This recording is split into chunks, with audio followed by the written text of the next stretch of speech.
Hello, everyone. Welcome to our Brent's Life podcast. My name is James Pick, your host, and I'm with the magnificent and wonderful David Young. Please introduce yourself. Well, there's a lot to know about me. Um, I do quite a number of things, although I feel like my life is kind of empty sometimes in this room. But if you want to know about me, I'm David Young. Most of my day just passes by being on the computer, talking to my friend, like my dear friend here, Jamie, and playing my instruments, guitar, saxophone, ukulele, and yeah, overall just being bored in the house and being in the house bored. That's all. Very eventful day, David. Um, so, um, so what I want to do with this podcast is I want to try and get some of your Brent experiences out of you. I really want to know what has gone on in the life of David Young at Brent. So first, I'm just going to start with a pretty nice subjective question. So, what was your favorite grade at Brent? Meaning like grade as in what year at Brent did you enjoy the most?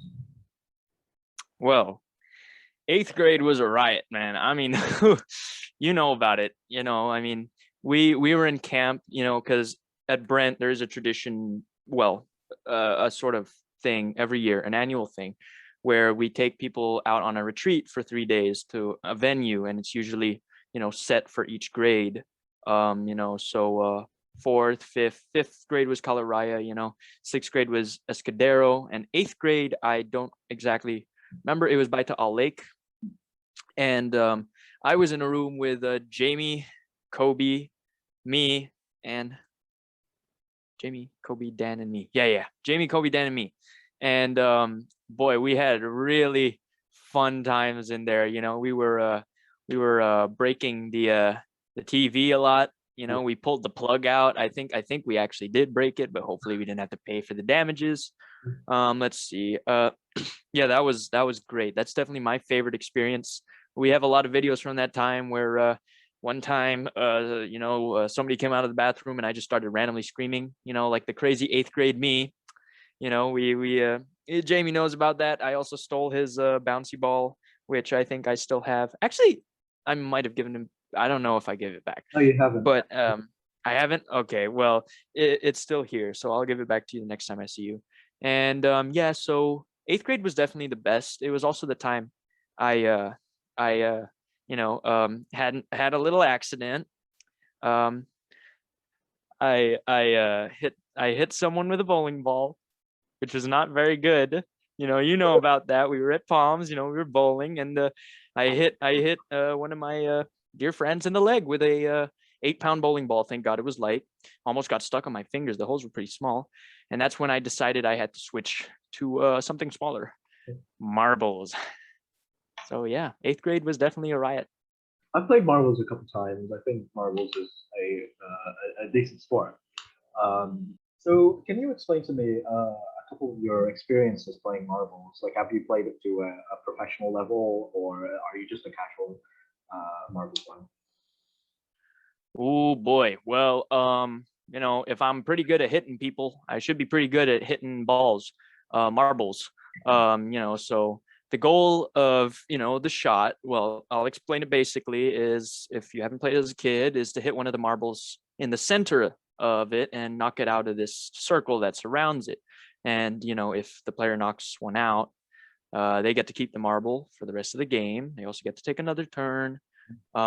If none of them are knocked out of the circle, though, the other player gets a turn. So, I've had some, great, great sort of wins over some people. My dad specifically, one time he just had it right in the circle. I hit like this sort of bowl throw. I don't know if you know what bowls is, but it's kind of the same thing. Just twist my wrists and bang. It was like a bowling throw slash bowls. I don't know if you know bowls, but it's the same thing. So yeah, I do have some marbles, but I think forgot where I put them actually. They're pretty much scattered all over the place, It's my behavior and all that. So yeah. Yeah. Speaking on some of your hobbies, so I heard from someone that you're into collecting many different types of currencies.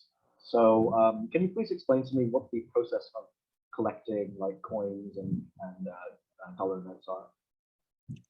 Well, I don't exactly collect different currencies, but if you look right here, I do have a specific coin collection full of many different state series quarters from, the great land of America. I also have several national park quarters, which I haven't actually filled out yet, but if you see here, there is actually quite a few there. I got Pennsylvania, I got Maine, Hawaii, Alaska. I got all of these absolutely amazing, absolutely wonderful coins, pennies, and quarters. I have some of these right here waiting to get organized that I collected surely from the pawn shop. And yeah, so my coin collection is quite comprehensive. I do actually have three more packets. They're with my mom, I think. They're pennies, quarters, and nickels. And if you see here, we got some real good ones. We got a 1984 quarter. How about that? George Orwell, huh? Yeah, and then we got 1979. I even got this old one from about 1912, but it's not in here. It's in a specially locked case. But it is quite fascinating, looking at these almost every day, and just being proud of what I have accomplished in my sort of coin collecting career, even though I have missed out on the other three packets that I have in my safe. So yeah, but the process of it is not too hard. My dad has a giant change jar, a giant change jar that he keeps in his house back in Hawaii, and he saves change in there, and sometimes maybe once every 5-10 years we look through it. We go scatter out and look through the pennies, look through the quarters, and that's how I got these coin collection books. So yeah, Jamie, thank you for knowing about my coin collection insight. That's absolutely unbelievable, David. I don't think I've ever met someone who's uh, collected coins before. So this is the first for me. It's really good to show the people at home somebody who is a professional currency collector. So just going back to our first topic at school and camps, and your favorite grade you mentioned was grade eight. Can you tell me what your favorite moment of the grade eight camp was? Because uh, there were plenty of good moments. Of course, I know I was in your dorm. I could name a couple, but this interview is about you, so I just want to see what your opinion is on the best moments of eighth grade camp. Ooh, anything really that happened in the bedroom. Like one time, we stuffed Kobe in the closet, and that was funny. He might have not thought it was funny, but it was hilarious. I still have a video of that, but hopefully it still loads. Let's see what else. Breaking the TV, because I think Dan just pulled it out using his brute strength. It was a giant box TV, and the plug just like that. That was pretty funny. The worst part of it was when I left the key one time outside on the beach. That was pretty nasty, and we were trapped outside for like an hour during the night, and it was all my fault because I was pretty idiotic. Hmm, let's see. Yeah, those were basically it. The time, I don't remember who came out of the shower, but I started randomly screaming, and I know that somebody's got a video of that. The time when you and I, when Dan was in the bathroom, taking a number two, we had this giant basalt rock, and we just kept rubbing it against the wall, and all he heard was creak, creak, creak, and he was like, "Stop it! Stop it!" I He do, just wouldn't stop yelling. yeah, Yeah, I do remember that? remember that. I think I might have a video of that, but unfortunately, I can't show the people watching this because that would be incredibly embarrassing. But um, just another quick question regarding our dorms in grade eight. So do you remember that one story that was going around in grade 8 camp, that Nathaniel Winty, and if you guys don't know who Nathaniel Winty is, he is one of our classmates. He's still at them, by the way. He ended up telling us that our middle school principal at the time woke their dorm up at like 5 a.m. or something, because he found out that Nathaniel Winty actually smuggled a laptop into our camp. Like, do you remember? Do you remember that? And do you have any ideas as to if that was true or not? I remember that very much, and I think I was able to snag a confession out of Nathaniel maybe a year later or so. I think he did sneak in a laptop, if I remember. Either that, but he is also a very, I mean, not to be biased or anything, but he does lie about stuff a lot. He likes to, exaggerate sometimes even, and but I do know as far as it goes, he did that was actually a really funny story. Thank you for reminding me about that, because I remember laughing my butt off so much when I just the sight of the middle school principal, Mr. O'Hara, a big dude, a big but pencil thin dude. He just kicks down the door at like 3 a.m., all anime superhero style. And then Nathaniel just wakes up and he just gets pushed with questions about a laptop that he definitely did smuggle, because that's just the type of dude he is, I guess. He just loves bringing his laptop everywhere he goes, except for class. But yeah, that's as far as I know, that was true, and I did laugh a lot. Thanks for reminding me about that.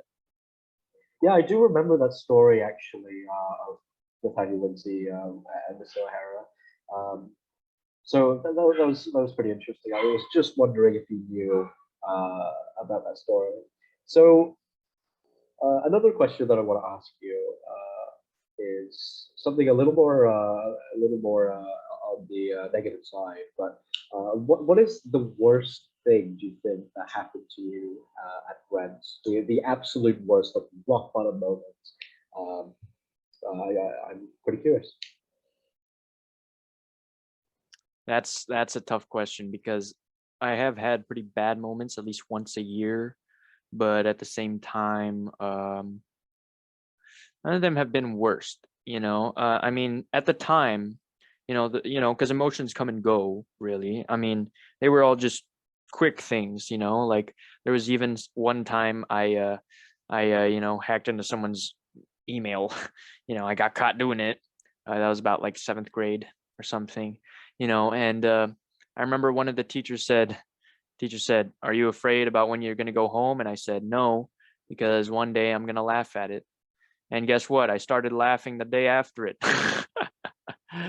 So I mean, not really anything real bad. I do have to say, maybe the time I punched this one dude in fourth grade, it was a whole complicated story, but basically this one kid cut in front of the line, and then he blamed me, and the whole class blamed me, and then they called me annoying, and I just couldn't take it, and I punched the kid who called me annoying, not the kid who I should have punched him. He deserved it. Not the kid who called me annoying, the kid that cut in line. But that was pretty much resolved the very next week. Kind of sucks, because I was supposed to get some Brent Pride Award thing that day, which is kind of funny. But I have to say, probably the worst experience I've had at Brent is definitely the pandemic. I mean, I have been very sad a lot. I mean, like I lean on my friends a lot during the pandemic. I talk to them, but the pandemic really is definitely the toughest, because my aspirations were, like when I get to high school, I'll play internationally. I'll go on a plane, go to different countries and play APAC and whatever. And that was stripped away from a lot of people that I know, including me. And that really has been sad. I have cried a few times about that. Not just about not being able to do that, but I mean, in general, just missing out on social life, in person. The fact that we're probably going to be the last country in the world who not only hasn't reopened schools, but also lockdown, so that's definitely got to be the worst thing, because it's also not only just Brent, but Brentville as well. I mean, we have a restaurant, Shadeo. It's right outside of Brentville, and it's been very, very negatively impacted by the pandemic. So, since it's just so close to home, I can't really separate that from Brent, because a lot of the people I know from Brent, or teachers and stuff, I socialize with them at the restaurant. And to think that, that's been such a part of my Brent experience that is being very, very impacted, that just makes me extremely emotional and very, very sad. It is extremely unfortunate. So definitely worst experience of Brent is just online school in general. So yeah.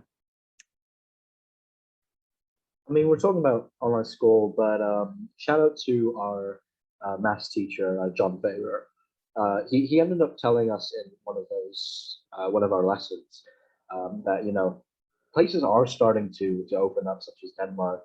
I think he said 75 or 85%. You can correct me, of the population is already vaccinated, and they said that COVID is done.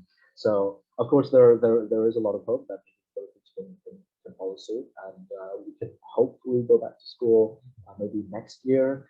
Um, of course, I'm being a little optimistic, but hopefully that will be definitely on the cards. So our last question, since we're going over probably the 30th minute mark, um, I have a question that's close to heart, because both of us have been in this situation before. So, what was your worst time where you went to the principal's office? Can you tell me? Because we've been to the principal's office together at multiple times, so I kind of want to know some of our mischievous moments. Very very mischievous moments. Boy, there were a lot of bad ones. The one time I accidentally stole a computer without even knowing. I thought it was part of my notebook and I stuffed it in my bag. I got really scolded at after that. But in retrospect, I really should have just gave it back in the morning, because I found out it was in my bag literally that night. And my dad was like, if you found out it was in your bag that night, why didn't you just return it the next morning? Then all of this would be cleared up. But I think it was just out of fear that I didn't want to like say anything. And I was like, oh, I don't know who took the computer, like whatever. I think I just panic moded. But yeah, that was a bad time. Also, the time with you, that was pretty bad. That was the one I said that I would laugh about it the next day, which I did. But I got very scolded at after I came home. However, I remember Mr. O'Hara was very personally mad at us. I think I know why, but you know, uh, I like I can't really say, but I do know why he was mad at us. And because it had to do with something personal, as well. And we all three of us, Dan, you, and I, went to the principal's office. It was pretty nasty because he was very stern with us, and we had to confess what we did, which was a pretty embarrassing, immature thing. Like total. How old were we? 12, 13?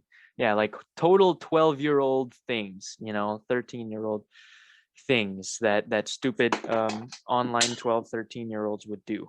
So that was definitely a worse one, because not because of the sort of scolding or fear. It was more of the embarrassment.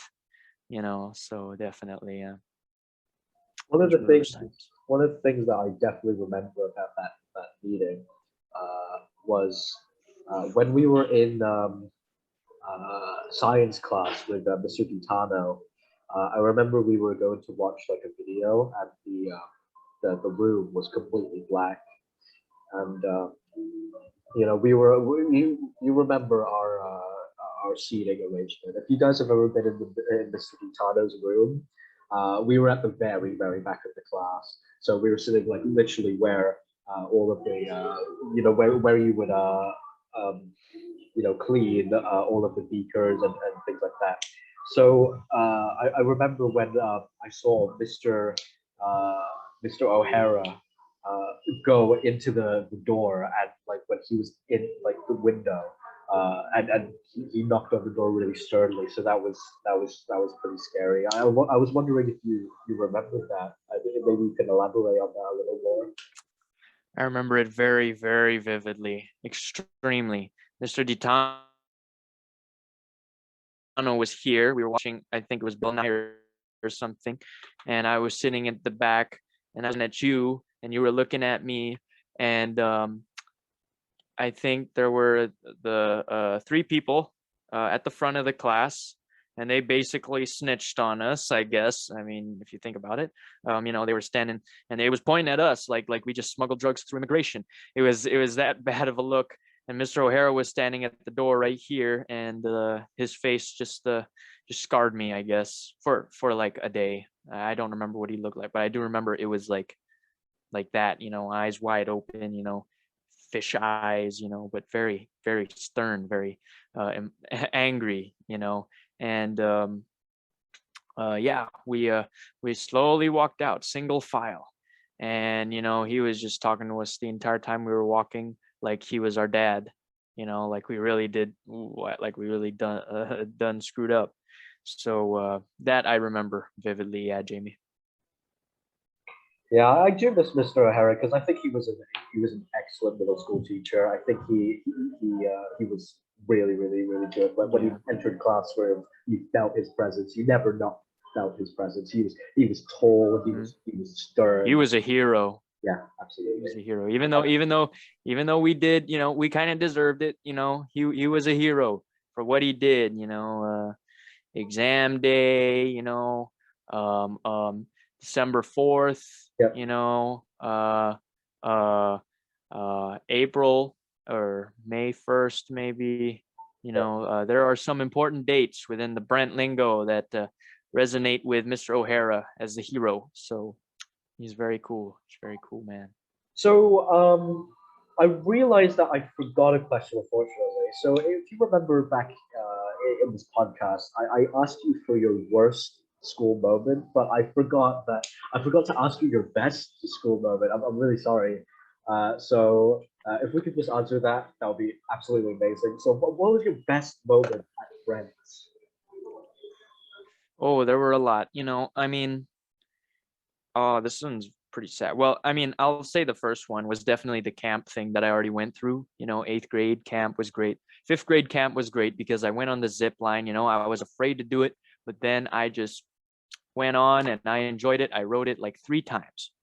Um, but definitely the best experiences were definitely the ones in Mr. E's room. Definitely. Because I would go there, every afternoon, a lot of times on Mondays, Wednesdays, Fridays, or before Mr. Nishan's class. His room was right next to him. And, we would have a lovely chat about, just friend things. There are a lot of funny moments I remember from there, like this one senior guy who brought in a manga book, and Mr. E was making fun of him, but all in a friendly joke. Um, I do remember the time when what was that? When he was embarrassing Tyrell, making him explain, like biological stuff in front of the class, and Tyrell was just like, whatever. But I mean, he was always a friend, it was always a friendly type joke. He would make fun of me too, but he's very lighthearted jokes. And there was also, I think my favorite moment in Mr. E's room was not only Comics and Cartoons Club, where we would draw comics, but what was that? There was one really funny time. Dang, I can't remember what it was now. It was like the best moment in the whole entire. Ah, yeah, yeah, yeah. The end of the year. The end of the year. I think seventh or eighth grade. I forgot. We were playing Uno with our dear friend Kailash, and we decided to give him the whole deck because we all had a turn of +4, +8, and he just took the whole deck. Basically, we all had Uno, and he had all the cards. That was definitely the best moment in Mr. E's room. But the best moment of all time in school was eighth grade camp. That was just way too good. Actually, all the camps were pretty much good. So yeah, it's my best moments. Thank you, David Young, for taking your time out of your day to take this interview with me. I hope everyone listening to this has enjoyed. This was a blast to record. We've had many, many outtakes. many outtakes. You guys won't see, but we've had so many outtakes.